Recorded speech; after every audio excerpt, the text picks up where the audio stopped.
തൃശൂർ മണ്ണൂത്തിയിൽ ഗൃഹനാഥനെ കെട്ടിയിട്ട് സ്വർണവും പണവും കവർന്ന കേസിൽ അന്തർ സംസ്ഥാന കുറ്റവാളികൾ അറസ്റ്റിൽ.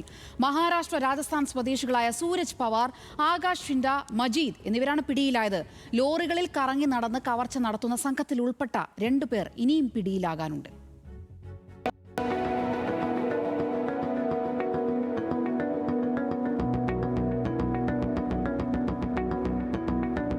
പോലീസ് നടത്തിയ വിദഗ്ധമായ അന്വേഷണം, കൃത്യമായ ആസൂത്രണം, 1 മാസത്തോളം നടന്ന തിരച്ചിൽ ഇതിനെല്ലാം ഒടുവിലാണ് മണ്ണുത്തി കവർച്ചാ കേസിലെ പ്രതികൾ വലയിലാകുന്നത്.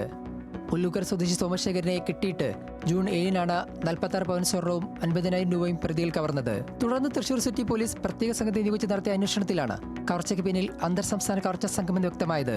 മഹാരാഷ്ട്ര പൂനെ സ്വദേശി ആകാശ് ഷിൻഡ, രാജസ്ഥാൻ സ്വദേശി മജീദ് എന്നിവരാണ് അറസ്റ്റിലായത്. രാജസ്ഥാനിലും മഹാരാഷ്ട്രയിലും എത്തിയാണ് അന്വേഷണ സംഘം പ്രതികളെ പിടികൂടിയത്.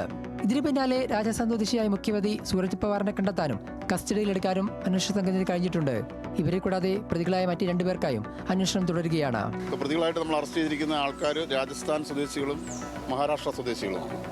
അപ്പോൾ അവർ ഈ പറയുന്ന നാഷണൽ പെർമിറ്റ് ലോറിയയിൽ അന്തർ സംസ്ഥാനം പോകുമ്പോഴത്തേക്കുള്ള ബന്ധം വെച്ചിട്ട് സമാന രീതിയിലുള്ള ഒഫൻസ് കാണിക്കുന്നതിന് കൂട്ടായിട്ട് പങ്കാളികളാകുകയും ഈ പറയുന്ന ഒഫൻസ് കാണിക്കുകയാണ്.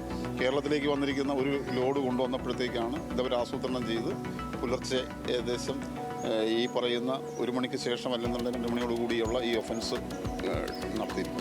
ഇതര സംസ്ഥാനങ്ങളിൽ നിന്നും ചരക്കിറക്കാനെത്തുന്ന നാഷണൽ പെർമിറ്റ് ലോറികളിൽ വിവിധ സ്ഥലങ്ങളിലെത്തി കവർച്ച നടത്തുന്നതാണ് പ്രതികളുടെ സ്ഥിരം ശൈലി. ജൂൺ 7-ന് എറണാകുളത്ത് ലോഡ് ഇറക്കിയ ശേഷം തിരികെ മടങ്ങുന്നതിനിടയിൽ ദേശീയപാത 544 ചേർന്ന സ്ഥലമെന്ന നിലയിലാണ് പ്രതികൾ ഒല്ലൂക്കര തിരഞ്ഞെടുത്തത്. പാലിയേക്കര പന്നിങ്കര ടോൾ പ്ലാസയിലടക്കം 22 CCTV ക്യാമറകൾ പരിശോധിച്ചാണ് പോലീസ് പ്രതികളിലേക്ക് എത്തിയത്.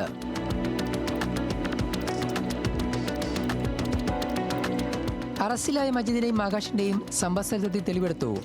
കസ്റ്റഡിയിലുള്ള മുഖ്യപ്രതി സൂരജ് പവാറിനെ നാളെ തൃശൂരിലെത്തിക്കും.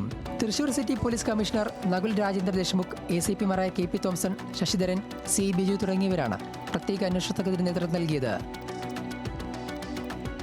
ന്യൂസ് മലയാളം, തൃശൂർ.